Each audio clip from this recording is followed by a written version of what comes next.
ข่าวตับซึกมันปืนเผากึดดึกแทง1เหลือนว่าไหน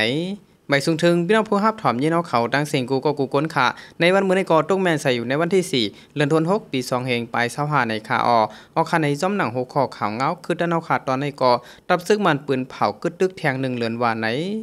ตับซึ่งมันยินเมืองในนี้ขออ้างว่าตาก็สร้างรองงามเย็นในเซสืบกึดตึกแทงตาข้าวตั้ง1เหลือนแต่เอาวันที่1วันต่อถึงวันที่30วันเดือนจุนเสียงในว่าไหนซึ่งมันลัดว่าเป็นตาปกป้องขึ้นไว้หลังอิงสั่นแผ่นดินไว้ตาจัดปังเลือกตั้งและตาก่อสร้างรองงามเย็นในเสปืนเผากึดตึกแทงในเปิดปืนเมืองห่มตุ่มในซึ่งมันปืนเผาไว้หนังไหนไว้หลังอิงสันเฮาแห้งในห่างเลือนมัสเย้าแต่วันที่2วันต่อถึงวันที่22วันเดือนเอเปล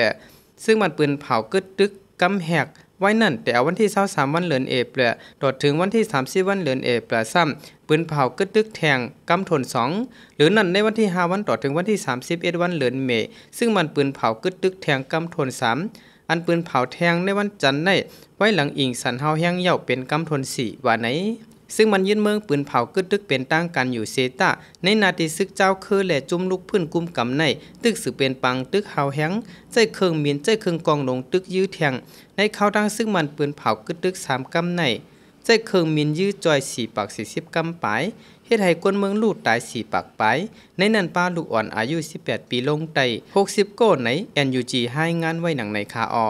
ค่าอันในก่อเลยหู้จ้อมข่าวเงาคือตะนาวขาตอนในก่ออันเกี่ยวกับเรื่องซึกมันปืนเผากึดตึกแทง1เหลือในเกาะมีหนังในคาพี่น้องเขาคาในก่อเขาเลยอ้างอิงเอามาดิจุ่มข่าวผู้โดยฮอกใจศูนย์หักแต้มต่างไว้เสเลยสืบปืนเพปันพี่น้องเขาฮับถอมยินกันอยู่คา